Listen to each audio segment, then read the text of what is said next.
What's up, everyone? Alex Rossman here, and welcome to Rossman Radio, the social first podcast where founders and industry leaders stop pretending everything's amazing and they tell the real stories, the wins, the failures, the why did I even start this moments, all of it. Most importantly, we break down the marketing strategies that are actually working for them today, not the ones some guru made up in a hotel conference room in 2016.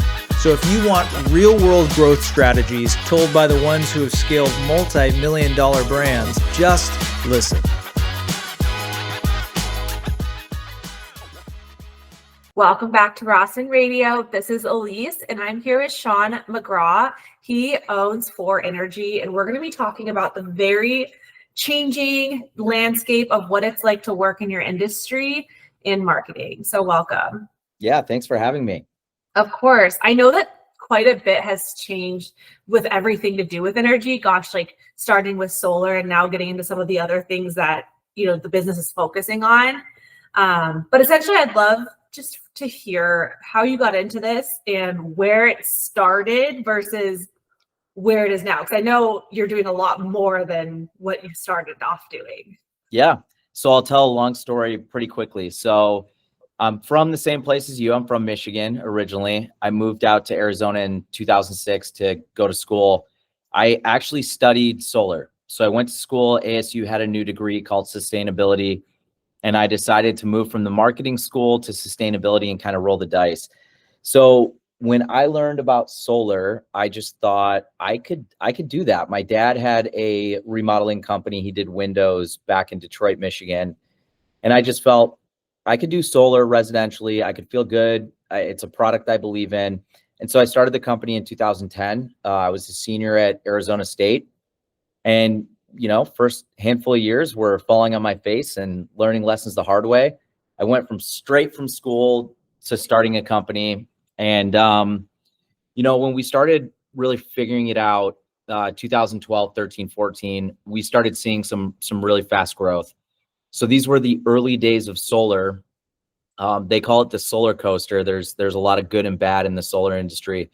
So along the way, we decided to take on additional products. So we took on what we consider energy efficiency. So things like window replacement, insulation, duct sealing, attic sealing, things that reduce the amount of kilowatt consumption in a house. And then we still offered solar. So we were an absolute rocket ship from 2016 to about 2022.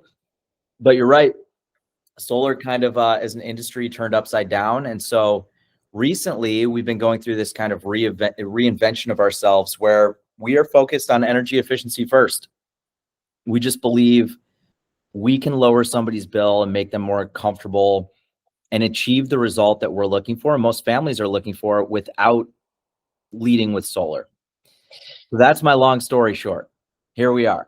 That's quite the pitch, honestly, because I feel like the whole pitch for solar was, okay, we can eliminate your bill. Now it sounds like you kind of found this gray area where you're like capitalizing on it. Because a lot of companies are doing this. Like there's still companies that are really full blown, like trying to just get through with just solar in this landscape currently. So it sounds like you found this loophole of like being able to accomplish the same thing, but you don't always have to do solar. So that's awesome. How do you guys, what would you say is like your favorite way, or maybe like your biggest generator of how you're getting business today and now that you've pivoted? Yeah, that's a good question. We're always trying to figure this out. So in marketing as a whole, what worked yesterday might not work today or tomorrow. What worked 10 years ago might start working again today. It's just, for us, it's just really staying on top of what's going to be effective. So the way I like to describe it, we're multi-channel. I don't believe that any lead source within anybody's business should be over 20% of the total makeup of marketing, because I think it just leaves you exposed. So for instance, a lot of solar companies are primarily canvassing and door knocking. And 5 years ago, I'm sure all the listeners remember COVID, where people were scared. They were scared for somebody coming to their door. A lot of people wanted to be left alone. So a lot of these giant door knocking teams where 100% of their leads came from door knocking, they no longer could do that. Or they were maybe pushing the boundaries and probably got some bad reviews from doing that. So my point is, for us, we never want to be pigeonholed into one source, because if that source goes away, we're in trouble. So we market in a variety of ways. We do a lot of digital, so social ads, SEO, PPC, directories. We generate a lot of really positive reviews that lead to some organic traffic and some piggyback on some earned media. We have Canvas teams, so we do knock on doors. I know it's annoying, but it's a great way to meet homeowners that might not be proactive in getting a project done. We've got a call center, not an annoying, totally outbound call center, but they field phone calls, they outbound calls, they confirm calls. And then we do 200 to 300, maybe even 400 shows and events throughout the Valley every single year. So if there's a way to affordably generate leads, or at least fit within our marketing budget, we're always willing to try it. Yeah, that makes a lot of sense. I know that it's definitely really important, like you said, to not focus all your eggs in one basket. And I think that companies, especially like yours that are more service-based, almost get afraid to try a couple different things. Mm-hmm. Because like you said, like 1 month you might be cranking, all of your spend into one of these channels because it's producing really well. Another month you might be evenly distributing it all. And you just, honestly, I feel like what you guys do is so beneficial. It sounds like you're not like setting and forgetting it. You're always kind of having your hand, on the trigger, so to speak, your finger on the trigger, whatever that metaphor is. Yeah. And that's important because you can't, back in 2014, 15, 16, where like ads were just taking off and it was really easy to get ranked and it wasn't so much a pay to play situation. Yeah. Like you can do a lot more set it and forget it strategies. Yep. Now you can't. Even in the agency world, we get people all the time now that are asking for things that, used to be super popular. And now they went through a phase where like no one was asking for it and now it's back. So like right now we're getting a lot of inquiries for AI SEO because ChatGPT is becoming a bigger search engine than Google, especially for service-based businesses. But so we're getting, like, I would say we get probably like 5 to 6 phone calls a day, like of people wanting help with that. Which is great because I do think it's a great way for smaller businesses locally to get exposure. But then, you haven't even really heard SEO in so long in my space. Like it's all been about content and social and virality. And that's been like the number one thing. And so now it's like, okay, how do I show up in ChatGPT? Like my buddy, he's getting all these leads from it. So it changes in our, like we see those trends as well. And you have to be ready to like jump on it because, AI SEO, for example, wasn't even a thing like 3 months ago. So, right. Not only do we train up our team, bring on new staff members that are proficient in it and make sure that we can implement it. And then also, when you start offering something that's newer, we have to have some sort of case studies too. So we need to be able to show people, hey, we did this, now they're ranking, here's the leads we're getting from it, this is why you should do it. So it's definitely one of those things where I can see with your industry why it's so important to always stay on top of it. Would you say that your customers are primarily like looking for like the cheapest cost, or they're looking for a more quality result that's going to be, life lasting? Yeah, good question. So I think most buyers, maybe even including us, some people are outside of the norm, but I think the norm is most people are looking for the cheapest price, the highest quality, and the fastest timeline. Yeah. And like business people understand that that's impossible to provide. A couple things would happen. You'd be flooded with so much business that you couldn't achieve the timeline or the quality. Maybe you keep that cheap price, but those aren't the things that keep companies in business and keep companies strong. So I would say this: yes, people are always looking for the lowest price and to achieve those 3 things, but it's our job to build more value than what the price offered is. So that could be, we really deep dive into our product offering, or maybe we have a totally different process that just yields a better result. Or maybe it's we've got a better warranty than our competition, or we've been in business longer than them. Because people do put value in things like, hey, if I do business with this company, are they going to be in business in a year? Yes. And when you build all of that value, you can usually command a higher price. And the other thing you can do at a higher price is you can take care of your people on your team, which lead to a happier customer. So yes, we deal with that all the time. But I do want to address something that you said. So yeah, I will never forget my first ChatGPT lead. It happened maybe in January or February this year. My mind was blown that that was the lead source that this came from, because I still don't fully understand what prompts a GPT to recommend a company versus another company. And I have a pretty good idea, but it was mind blowing. And it just made me realize, we're already struggling on Google, lead volume's down, cost is up, quality's down. That's because everybody over the last 10, 20 years started playing in the same sandbox. Yeah. They all moved to that space. And what used to be plentiful is now being distributed with 1,000 other companies. So when the way I look at it is, everybody moved into that sandbox, but they left a couple other ones. So they don't canvas anymore. They don't work events. They don't do things they used to do to get them to there. So we start playing in those sandboxes again, but we're also looking forward. How do we generate trust signals within AI to be that ranked company? Yeah. Not just on ChatGPT, but we don't even know where people are actually going to land. Is it going to be ChatGPT? Is it going to be Gemini? Is it going to be something we haven't even heard of? Could be. So we just want, and this is where I believe SEO and a lot of these things, reviews and things that your viral videos and content, it will all play together into the most credible companies will probably get the leads. Yeah. In my opinion. That is exactly, well, that's what happened. We saw that happen on Meta. We saw that happen on TikTok now. And it's obviously happened on Google, even though Google is still pretty much a pay-to-play platform. But locally, you're right, like it's different. And it'll happen for sure in the AI space as well. Right now, we call it AEO, AI SEO. So you cover all the AI engines.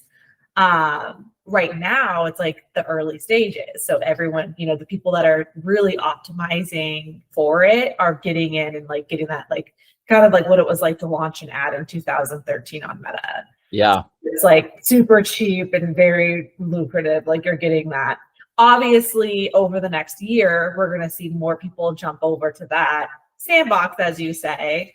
And it's going to be exactly what you said, especially because the engines are smarter and they can pull your performance. This is why it's so important to be everywhere online and not just one space. You want to be all over, because now AI can pull everything in a second and say, okay, it's not just Google, because with SEO, it's just pulling your Google, right? It's just pulling your search status. So like what domains are pointing to you that are relevant, and what reviews do you have? And what's the content production like on your website? Okay, that's just to rank Google. But now AI can see, okay, is this person active on LinkedIn? Is this person active on TikTok, Instagram, Google? Are they on Reddit? Like all within a second. And then they can look at your reviews. They can crawl your Yelp.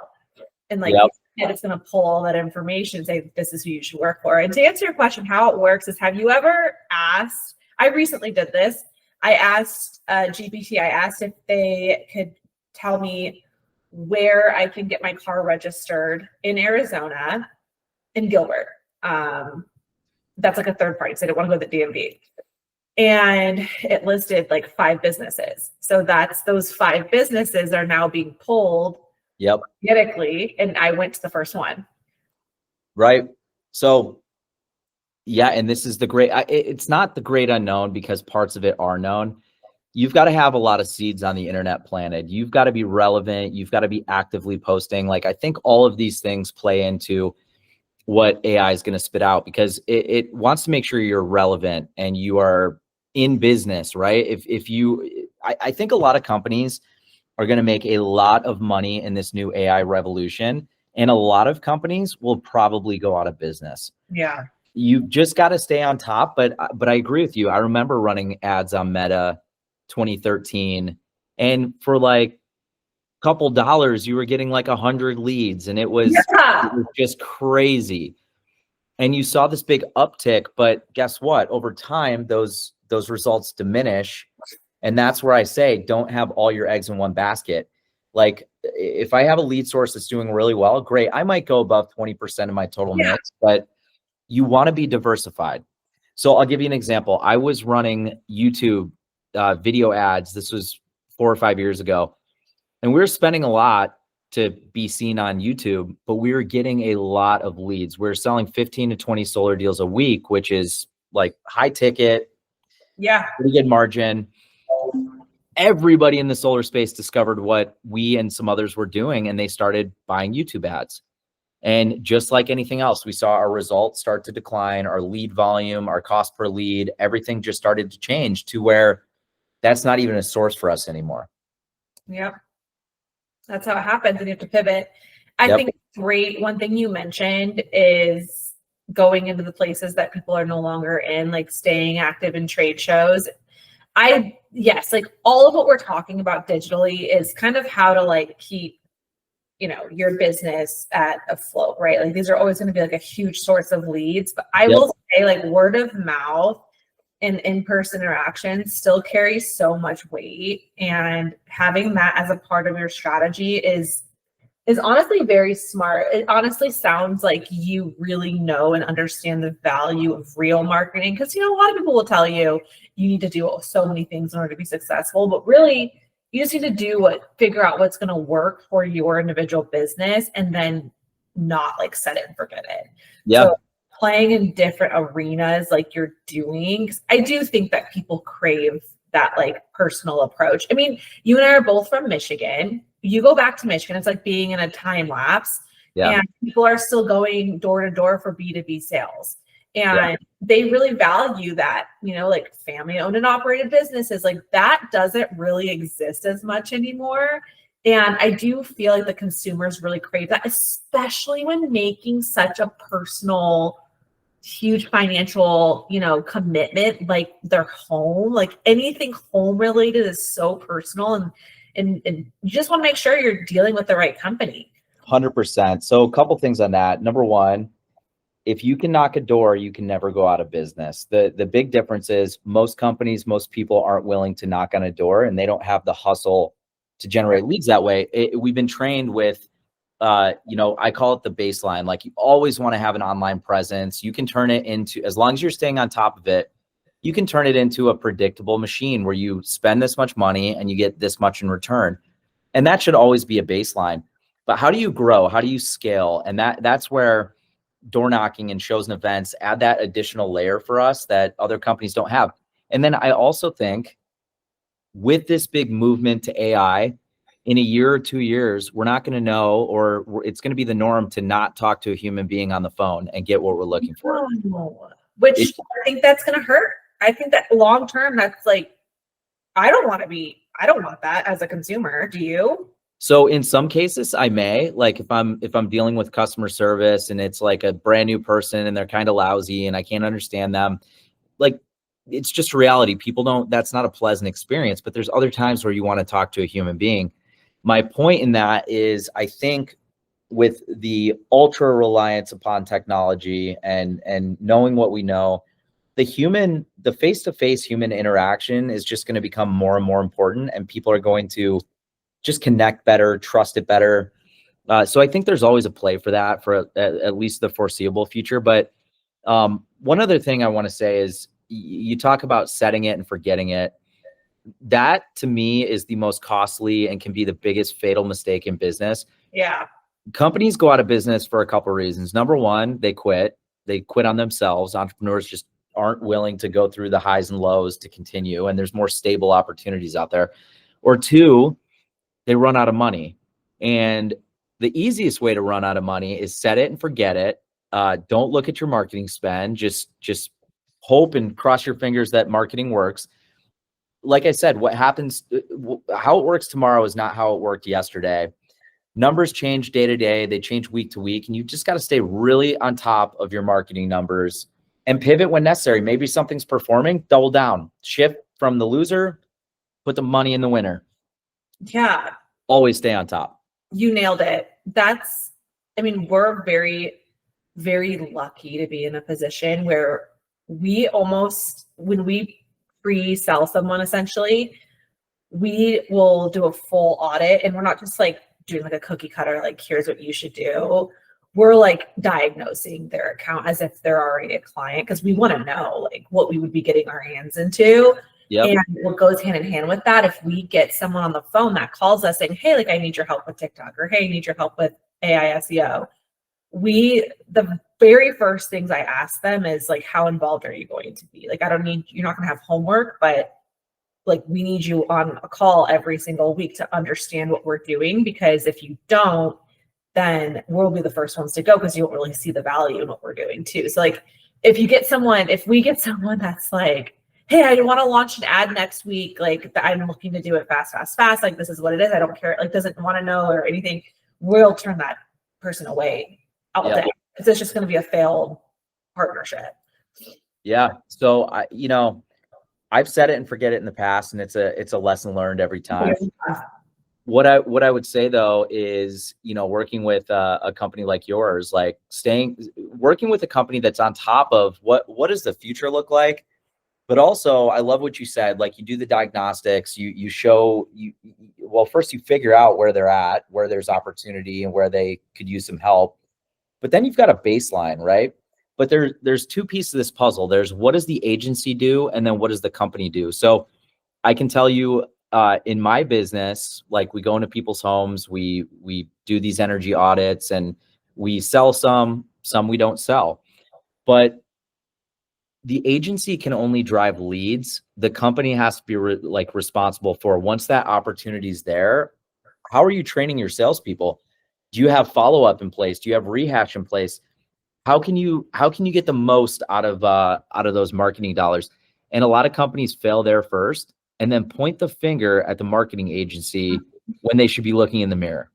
The infrastructure, gosh, I wish that every business owner I spoke to on the phone understood the mechanics of how this all works. But I understand that you've been in this since you graduated, which was, I think, 2 or 3 years after me, so a while.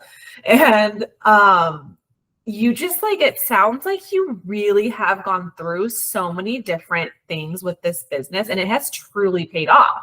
Like, you talk about how entrepreneurs will kind of jump at the first sight of trouble, or even second, whatever it may be. It sounds like you really stood it, just stuck it out, and this is completely paying off for you, and it will, because of that, because you learned soft skills. You can't really learn that any other way, right? It's your lived experience. It's wisdom is what it is. And I did learn most lessons the extreme hard way. And I will tell you, there's been times I've, early on in business, even in the solar downturn, where I've been like, oh my gosh, I need to do something. This is crazy. I get those thoughts like everybody else. I just push through them.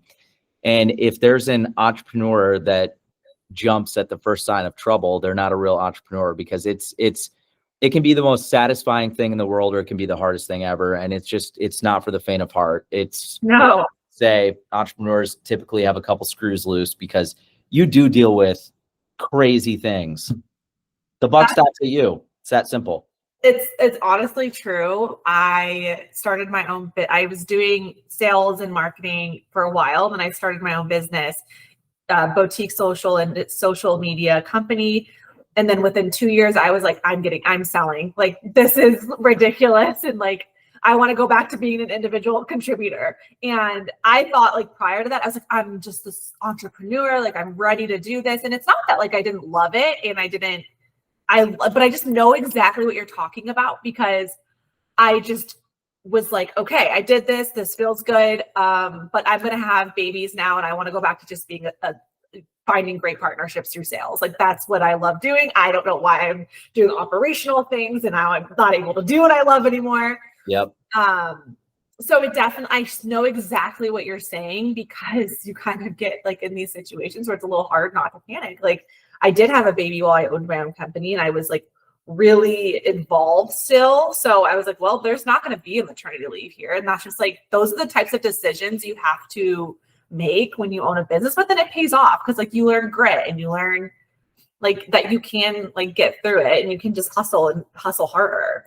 Yeah, it can pay off, but it can hurt too. And I will say, like the older I don't know, the older you get, the more responsibility you have, and the more like I've got 2 kids now. I can't say that I could start a company today had I not done it when I did. I don't know. It just it gets harder. It does, but it can be very rewarding. But don't forget, a lot of very successful entrepreneurs failed 20 plus times before they actually made it big. So it's just how it goes. It's the people that just keep getting up and punched in the face and keep moving on.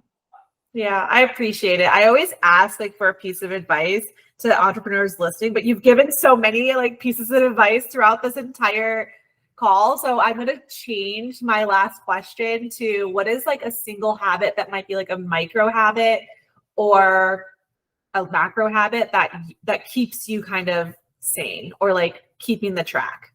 Yeah. But I'm sure, I know you have an amazing wife at home, which is probably incredibly supportive. Yep. So that's number one. But would it maybe like something, you know, that another entrepreneur can do as like a habit? I'll give you a couple. So number one, this is just the most common belief, but a lot of people don't practice it. Get the body moving, get the blood flowing in the morning. Like wake yourself up. You're thinking clearer. You're more positive. Just do that. The second thing I would say is 10 pages a day in a book is a full book every month. 10 pages is not a lot, but be a student for life. Just always learn. There's always, like, if you sit there and feel like you've learned everything there is to know, I can tell you, you don't even know 1% of everything there is to know. And constantly educating yourself and surrounding yourself with the right people, it opens doors and takes you to the next level. So student for life, that's what I'll say. Awesome. I appreciate it. Thank you so much for taking the time. Yeah, thanks for having me.